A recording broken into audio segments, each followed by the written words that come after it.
Ce qui se passe à Dakar en ce moment, c'est bien plus qu'une affaire interne. C'est un signal rouge pour tout le continent.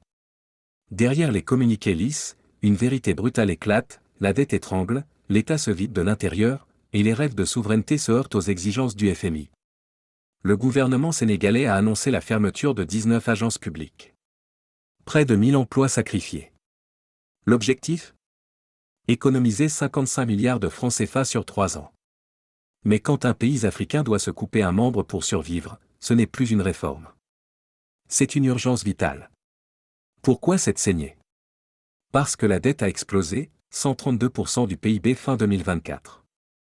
Des dettes cachées de 7 milliards de dollars refont surface, le FMI a gelé son programme.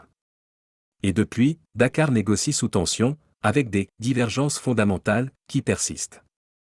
Mais voici ce que les gros titres ne disent pas. Quand le FMI est venu imposer sa restructuration douloureuse, le Premier ministre Ousmane Sonko a dit non. Le Sénégal a refusé la méthode classique, l'austérité imposée de l'extérieur. Dakar a choisi de résoudre la crise par lui-même, en coupant dans ses propres dépenses, dans sa propre maison. C'est ça, la vraie souveraineté. Pas des discours. Des décisions impopulaires mais assumées. Mais posons la question qui dérange, pourquoi le FMI a-t-il découvert cette dette cachée juste après la défaite de Macky Sall, le vassal de la France ? Pendant des années, Macky Sall était chouchouté par l'Occident, invité au G20, porté comme exemple de bonne gouvernance en Afrique. Et pourtant, sous ces 2 mandats, des alertes circulaient au sein de l'administration sur l'emballement de la dette. La Banque mondiale, le FMI, le Trésor français, la BCEAO, tous ces gardiens du temple avaient accès aux comptes. Tous ont fermé les yeux. Pourquoi ? Parce que Macky Sall était un bon élève. Il signait les accords, ouvrait les marchés, protégeait les intérêts français. Alors on ne regardait pas trop les chiffres. On laissait filer. Mais quand le peuple sénégalais a choisi la rupture, quand Diomaye et Sonko sont arrivés avec un discours de souveraineté, là, soudainement, le FMI a sorti ses calculatrices. Là, on a découvert 7 milliards de dettes cachées. Comme par hasard. C'est la méthode classique, quand un pays africain veut s'émanciper, on sort la dette du placard pour le remettre au pas. On suspend les financements, on dégrade la note, on asphyxie le nouveau pouvoir. Le but ? Le forcer à revenir à genoux, signer un nouveau programme d'austérité, et oublier ses promesses de rupture. De restructurer la dette publique du Sénégal, qu'est-ce que vous en pensez ? Est-ce que vous êtes toujours contre ? Merci. Pour la question liée à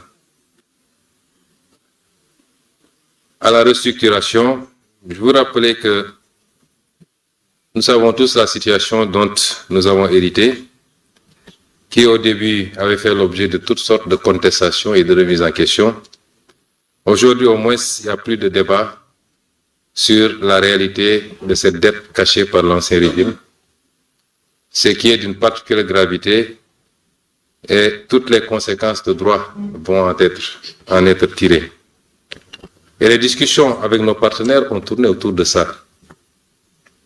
Nous avons considéré que, certes, il y a des difficultés, mais tous les travaux que nous avons réalisés nous permettent de voir ou d'entrevoir la possibilité de sortir de cette situation sans avoir besoin d'une restructuration.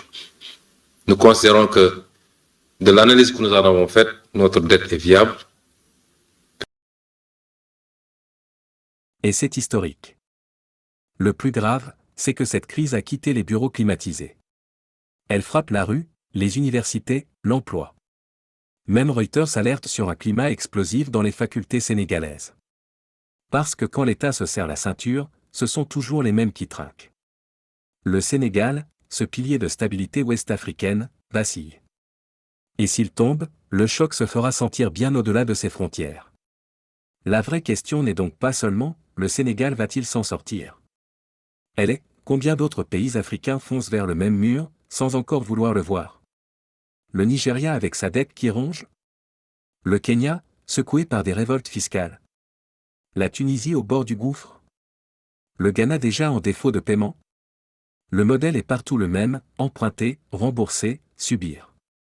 Mais derrière ce modèle, il y a un système. Un système où des régimes complices cachent la vérité, où les institutions internationales regardent ailleurs tant que les intérêts sont protégés, et où le peuple paye l'addition à chaque alternance. Cette crise nous parle à tous. Elle pose les vraies questions, qui contrôle vraiment notre économie? À qui profite l'opacité? Pourquoi le FMI n'a-t-il rien vu pendant 10 ans? Et surtout, jusqu'où laisserons-nous la dette dicter l'avenir de nos peuples? Le Sénégal a choisi une voie risquée mais digne, régler ses comptes lui-même, sans tuteur. Refuser la restructuration imposée qui aurait sacrifié des générations. C'est une leçon pour tout le continent. Parce que l'indépendance, ça se mérite. Et parfois, ça se paye cash. Mais attention, la bataille ne fait que commencer. Le FMI ne lâchera pas facilement sa proie. Les agences de notation continueront de menacer. Les pressions viendront de tous les côtés. La question est, le Sénégal tiendra-t-il? Et derrière lui, l'Afrique est-elle prête à soutenir ce combat, ou laissera-t-elle Dakar seul face aux prédateurs? Parce que si le Sénégal gagne, c'est tout le continent qui gagne une chance de respirer. Si le Sénégal perd, c'est un avertissement pour tous ceux qui rêvent de souveraineté. Le Sénégal est aujourd'hui le miroir de nos fragilités collectives, mais aussi de notre fierté. Regardons-le. Inspirons-nous. Soutenons-le. Avant qu'il ne soit trop tard. Alors, que retenir de tout cela? Au-delà des chiffres et des géopolitiques, cette crise sénégalaise nous parle à chacun de nous, personnellement. Parce que la souveraineté d'un pays commence toujours par la souveraineté de ses citoyens. Voici 3 leçons de développement personnel que tout Africain devrait tirer de cette affaire. Première leçon, osez regarder votre vérité en face. Le Sénégal a découvert 7 milliards de dettes cachées. Pendant des années, on lui a menti, ou on s'est menti. Combien d'entre nous vivent avec des dettes cachées? Des relations toxiques qu'on refuse de voir, des habitudes qui nous ruinent, des rêves qu'on enterre par peur de la vérité? Le premier acte de courage, c'est d'ouvrir les comptes. De regarder son bilan sans filtre. Tant qu'on cache la vérité, on ne peut pas guérir. Le Sénégal a choisi la transparence douloureuse plutôt que le mensonge confortable. Et vous? Deuxième leçon, refusez les solutions clés en main.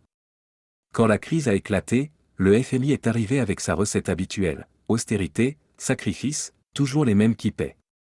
Sonko a dit non. Pas par orgueil, mais par dignité. Il a choisi de trouver des solutions locales, adaptées à la réalité du pays. Dans votre vie, combien de fois acceptez-vous des solutions toutes faites? Des chemins tracés par d'autres? C'est comme ça que ça marche. La vérité, c'est que personne ne connaît votre combat mieux que vous. Les conseils extérieurs sont utiles, mais la décision finale doit venir de l'intérieur. Votre vie mérite mieux que des solutions importées. Troisième leçon, l'indépendance a un prix, payez-le. Le Sénégal paye cash son refus de se plier. 1000 emplois sacrifiés, des tensions sociales, des négociations difficiles. La souveraineté, ça coûte cher. Mais l'alternative coûte encore plus cher, rester à genoux pour toujours. Dans votre vie, vous aurez des moments où il faudra choisir entre la facilité et la dignité. Entre ce qu'on vous impose et ce que vous méritez. Ces choix font mal. Ils isolent parfois. Mais ils construisent l'estime de soi. Chaque fois que vous acceptez l'inacceptable pour éviter les problèmes, vous vendez un peu de votre liberté. Le Sénégal nous rappelle que parfois, il faut tout perdre pour tout gagner. Alors oui, cette crise est politique, économique, collective. Mais elle est d'abord humaine. Elle raconte notre rapport à la vérité, à l'autonomie, au courage. Le Sénégal est aujourd'hui ce miroir tendu à l'Afrique. Un miroir qui ne ment pas. Regardez-vous dedans. Qui voyez-vous? Un peuple qui se bat ou un individu qui subit? Une nation qui se relève ou une vie qui attend? Le changement que nous voulons voir sur le continent commence dans nos propres cœurs. Dans nos propres choix. Dans notre propre refus des dettes cachées, des solutions imposées et des indépendances à moitié prix. Le Sénégal a choisi sa voie. Et vous? Do it! Just do it! Don't let your dreams be dreams. Yesterday, you said tomorrow. So just do it! Make your dreams come true! Just do it! Some people dream of success while you're going to wake up and work hard at it. Nothing is impossible. You should get to the point where anyone else would quit, and you're not going to stop there. No! What are you waiting for? Do it! Just do it! Yes, you can! Just do it! If you're tired of starting over, stop giving up. Nous vous remercions d'avoir regardé. Nous espérons que cette vidéo vous a apporté un éclairage précieux.